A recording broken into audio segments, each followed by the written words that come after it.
Hey, welcome back. Today I'm going to talk a little bit about Arccaptain Mig160. I did a video before for unboxing and I actually used it for several projects, but this video is going to be the first project I used it with. I actually had used it for stick welding and flux core. I've not used the MIG function yet, the MIG gas function. Today's video is going to be the first project I used, this Arccaptain Mig160 and the helmet that goes with it. As you can see on top of the helmet, I installed a light. I'm going to show you how I installed that. And so stay tuned for the rest of the video and my commentary after this. I have a bracket here that I need to extend by 1.5 inches. So I'm going to cut it right here and then add a plate. 1.5 inch plate to extend it. I'm going to use the Arccaptain 160 and I'm also going to use my new helmet. So I did in addition to the helmet. So I actually had to use the helmet this morning for some other work, and then I added this light on top, which is actually working really nice. So it helps when you're in a dark area and you can't see the weld, you can just turn on the light. So what I did is I bought this from internet and it comes with a bracket. So basically I heated up the bracket to make it a little bit bendable, and then I screwed it into the helmet and I added this light. So now this light gives me a better lighting when I can't see. This helmet has been really nice. I used it this morning. As you can see, that's what I see when I put it on. So you see the colors, it's very nice and clear and very sensitive when the weld starts. It darkens really quick, so I like it. I like it a lot. Now, the only thing that I wasn't very comfortable with is the back side of it, where it tightens. It's a little bit big for my head. I don't know if I have a weird looking head or something, but it's a little bit big for the head, so I don't know if that's supposed to be like that or not. But I would love for this to have some sort of a padding or something to make it a little bit more comfortable when you tighten it. So, but other than that, it holds well. Now, one thing that I've had one of those before, and that design is really nice, but the ratchet could be an issue. So I've had one like this with a similar ratchet, but this ratchet is a little different design. But I've had an issue with the gear here going bad after a while. So let's see if this one holds. So I'm gonna speed up the video here because the actual project took about 2.5 hours. So I started by measuring my flat plate, cutting them 1.5 inch each, and then after that I started cutting the brackets where I wanted the extension part to be. In this video I'm using my Vivor bandsaw. I can do another video about it if you like, but I've been using it for quite a few months now. So as you can see, I'm starting to cut the brackets, and then I'm gonna start tack welding the extension 1.5 inch plates, and then after that I will show you what the weld looks like using the Mig160 by Arccaptain.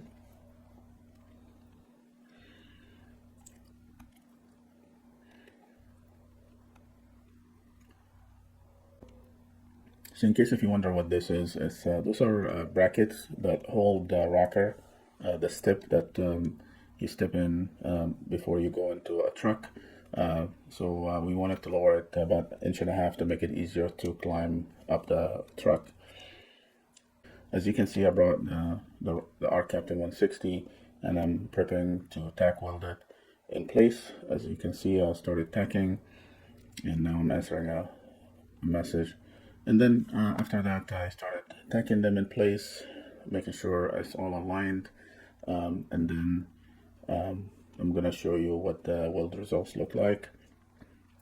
The welder is actually very smooth when it welds. You can hear the the frying sound. So it's very well adjusted.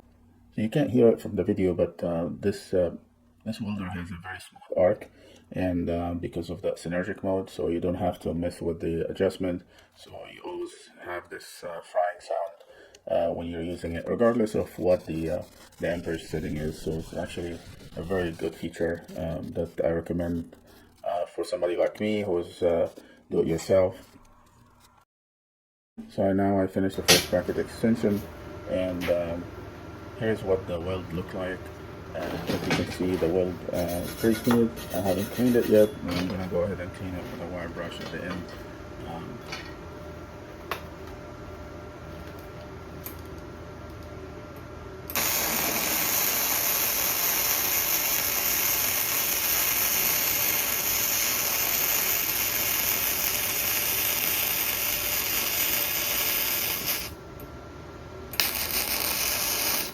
And as you can see, it puts up a lot of heat. I had the setting for about, I think, 80 or 90 amps, and as you can see, I have thick gloves. Those are Lincoln gloves, so they're very thick, but still the amount of heat that the radiation that hits your hand while you're working. So you can see that I'm taking the glove off, and because of the amount of heat that I get exposed to.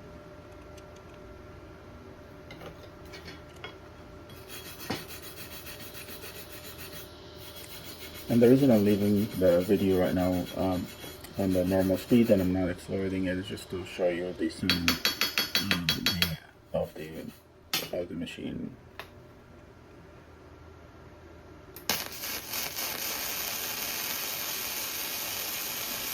Then I continue to do the welding. In this case, what I did is I welded a longer piece, and then I used the hammer to bend it around. So it will take the shape of the curvature on the bracket itself. Now I'm bending the extension part to help it kind of get a curvature and matches the curvature that's on the bracket itself. Of course, using my hammer to put it in position, and then finishing off the weld on the other side.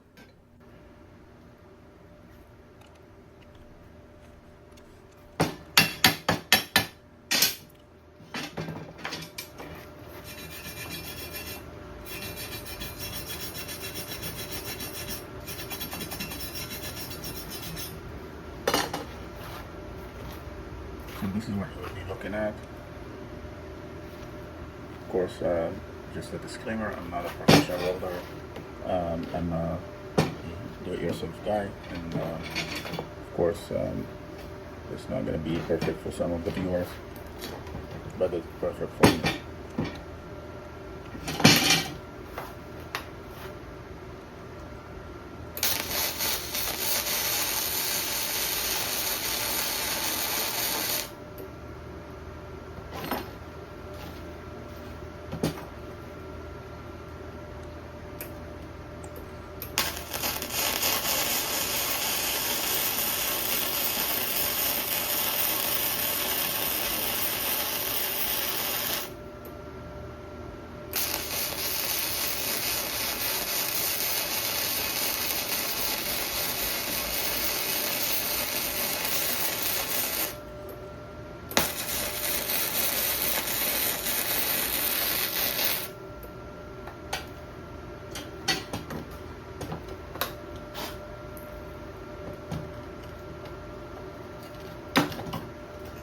So now I'm gonna accelerate the video a little bit more because I'm gonna just repeat each of those for each of the brackets.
I'm bringing my wire brush. So as you can see, I'm gonna wire brush all of them. I'll show you what the final product looks like, and then I'm gonna go ahead and spray paint it to make it blend with the original color. So as you can see, it's getting cleaner. All the slag is coming out.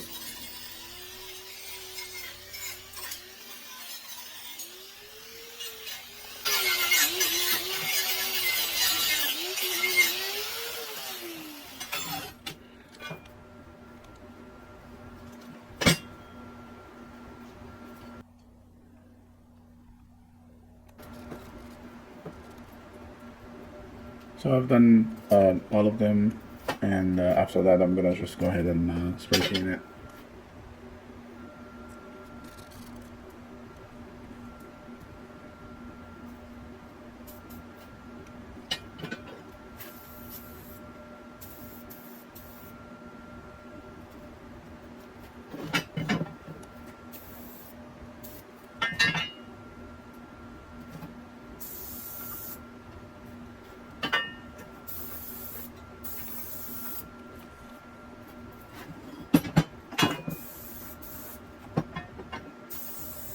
So here is my opinion about this Arccaptain Mig160. It's actually a very powerful machine. As you can remember from my previous video, I have the 130, which is right next to it. I've been using both at the same time for multiple different projects, but the Mig160 gives you the ability to go with 220, which allows you to go beyond the 130 limit. It limits you to 120 at 120 volts, and then if you put it on 240 or 220, however you call it, you can go up to 160. And I have used it over at 130 amps and 140 amps for thick material, and it functions really well. If you try to use it at just a 120, you're limited to about 100 amps maximum. If you use it with a generator, you're limited to 90 amps. I'm not saying it's not gonna go, the knob will go up, but you're gonna trip the breaker over 100 amps if you're running on a household breaker, and if you're running on a generator breaker, it will trip probably about 90 amps, a little bit over 90 amps. So just keep that in mind. If you want to use it for something that is above the 90 or 100 amps, then you're gonna have to use the 220 function. But in both cases, it works really well. It's really a very powerful little machine. The only drawback that I would say is it doesn't allow you to go with a 10-pound spool